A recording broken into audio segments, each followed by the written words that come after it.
ስለ ምልጃ እያወራን ነበር። እኔ ጥያቄ ሌላ ነው። ስለ ምልጃ ትንሽ እናውራ።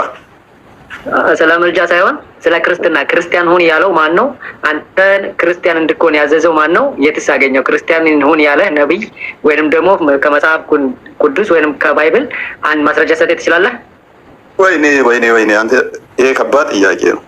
የቢሊየን ጥያቄ ተመራምረን አገኘው ይሄንን ጥያቄ ላ ተመራምረ የሚሆን ጥያቄ ለኔ የሆነ ጥያቄ የሆነኝ ለአንተ ነው ያቀረብኩት። አንተም በትክክል መልስልኝ ወይንም በማስረጃ ማለት ነው ፈልገው። መልካም ክርስቲያን ሁን ያለ ነብይ የሰበከ ከየትም ይሁን በማስረጃ ነው ማየት የምፈልገው። ይሄ ነገር በጣም ከባድ ነው። ክርስቲያን ማለት ምን ማለት ነበረ ታውቃለህ? ባቅማ ለምን ጠይቃለሁ? ክርስቲያን ማለት ምን ማለት ነው? ክርስቲያን ሁን እንድትሆን አንተ ክርስቲያን እንድትሆን ያዘዘ ማን ነው? ነብይ ነው ወይስ ነብይ ከሆነ ምን ላይ ማስረጃ? አምላክ ከሆነ ደግሞ አምላክ ደግሞ በምን ላይ ነው ያዘዘው? በነብይ ነው የመሰከረው ወይስ ደግሞ መጽሐፍ ቅዱስ ላይ አለ ወይስ ባይብል ላይ አለ? ከማንኛውም ይሁን ማስረጃ ገልጸህ ልታሳይ ትችላለህ? ክርስቲያን የሚለው ባይብል ላይ ባይኖር ስህተት ያደርገዋል ማለት ነው? ካለለ ማስረጃ ከስህተት ነው ማለት ነው። ኦኬ ክርስቲያን የሚልስ መጽሐፍ ቅዱስ ላይ ካለ ክርስቲያን ሁን የሚል የለም። ማን ያኔ ምናልባት ሰዎች በውሸት ካልጻፉት በስተቀር አንድም ነብይ የክርስቲያን ሆኑ ብሎ እየመዘገበ ሐዋርያት ወይንም ደግሞ ምንም ነገር የለም። ክርስቲያን ማለት ምን ማለት ነው? እሺ ጥያቄውን አንተ እኔ እየጠየቅኩ አንተ ለምን ጠይቀኝ? እፎይ እዚህ ጋር እኮ ይኸውልህ ብታሳየውም በአሰጻፉት ሊልህ ነው እየነገረህ እኮ ነው። ሰርኩላር መልሱን ነው። እኔ ከነብያት ሆነ ክርስቲያኖች ሆኑ ክርስቲያን ማለት የክርስቶስ ተከታይ ማለት ነው። ይሄንን ታውቃለህ? ክርስቲያን ማለት የክርስቶስ ተከታይ ማለት ነው። ይሄን ታውቃለህ? እሺ ኢየሱስ ክርስቲያን ነው ማለት ነው? ክርስቲያን ማለት ምንድን ነው አልኩህ? ትርጉሙን የኢየሱስ ተከታይ ነው አልከኝ። መልካም አለ። አንተ አምልኮ እስልምና ማለት አላህም ማምለክ ነው ታልከኝ።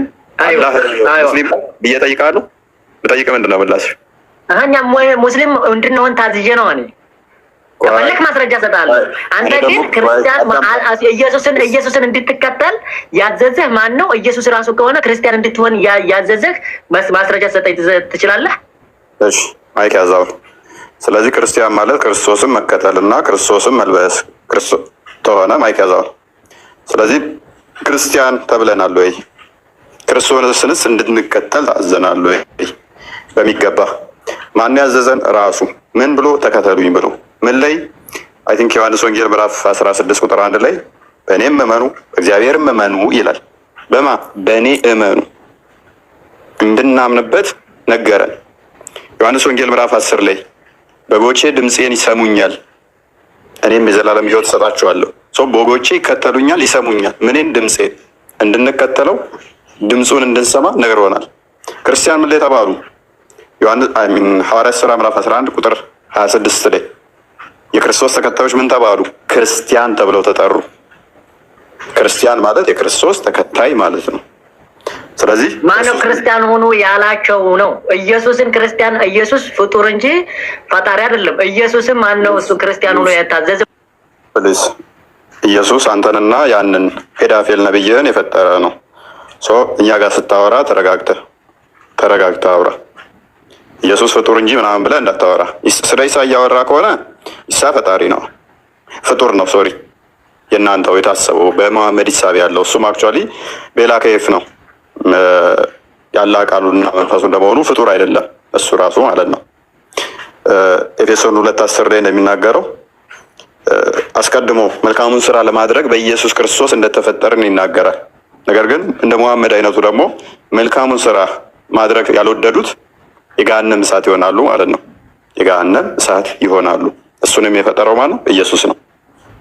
የኢየሱስ ተከታይ ናችሁ ወይ? አዎ ኢየሱስ ተከታይ ነን። የኢየሱስ ተከታዮች ደግሞ ምን ተብለው ተጠሩ? በአንጾኪያ ክርስቲያን ተብለው ተጠሩ። ስለዚህ ክርስቲያን ማለት የክርስቶስ ተከታይ ማለት ነው። እንድንከተለው ታዘናል። ያው በእኔ እመኑ በአባቴ እመኑ፣ ስታምነው ትከተለዋለህ ማለት ነው። በጎቼ ድምፄን ይሰማሉ ብሎ ያለን እኛ ስለምንከተለው ድምፁን ስለምንሰማ የነገረንን ስለምናውቅ ነው። አምነን ስንጠመቅ ሮሜ ምዕራፍ 6 ላይ እንደሚናገረው ክርስቶስን እንለብሳለን ማለት ነው። የክርስቶስ ተከታይ ተብለን ክርስቲያናዊ ምግባርን እየተገበርን ክርስቶሳዊ እንሆናለን ማለት ነው።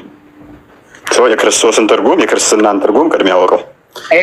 እኔ የኔ ጥያቄ እኔ ስለ ኢየሱስ አይደለም እየነገርኩ ያለሁት። ኢየሱስም ሆነ ማንም አንተ ክርስቲያን እንድትሆን ያዘዘ ማን ነው? ካታዘዝክ ደግሞ ማስረጃ ትሰጠኛለህ ወይ ነው። ምን ብዬ መለስኩልህ? አንተ ስለ ኢየሱስ ነው እያወራህ ያለው። እኔ እያወራህ ያለሁት አንተ ክርስቲያን ያኔ ክርስቲያን የኢየሱስ ማን ነው? የኢየሱስ ተከታይ ማለት ነው ክርስትና ብለኛል። ኢየሱስን ክርስቲያን ሁን ያለው ወይንም የሆነበትን ማስረጃ ትሰጠኛለህ ወይ? ጤነኛ አይደለም እንዴ? ክርስቶስ የሚመለክ አምላክ ነው እያልኩ እኮ ነው። ኢየሱስ ራሱ የሚመለክ ነው እንጂ እሱ ማን ነው ክርስቲያን ሁን ያለው እያልካት በለኝ። ጤነኛም አይደለም። አላህም ማን ነው እሱ ሙስሊም ሁን ያለው ብሎ እንደመጠየቅ ነው። አላህ ማን ነው እሱ ሙስሊም ሁን ያለው? እናንተ ሙስሊም ናችሁ ስትለኝ አላህ ማን ነው ሙስሊም ሁን ያለው? ክርስቶስ ለእኛ አምላካችን ነው እያልኩ እኮ ነው። አምላካችን የምንከተል ደግሞ ክርስቶስን የምንከተል ምን ተብለን እንጠራለን? ክርስቲያን፣ የክርስቶስ ተከታይ ማለት ነው። ጭንቅላትን በደንብ ውዱ አላደረክም? አላህም ማን ነው እሱ ሙስሊም ሁን ያለው? ክርስቶስ ራሱ ትእዛዝ ሰጪ ነው፣ ተቀባይ ሳይሆን ራሱ የሚመለክ ነው።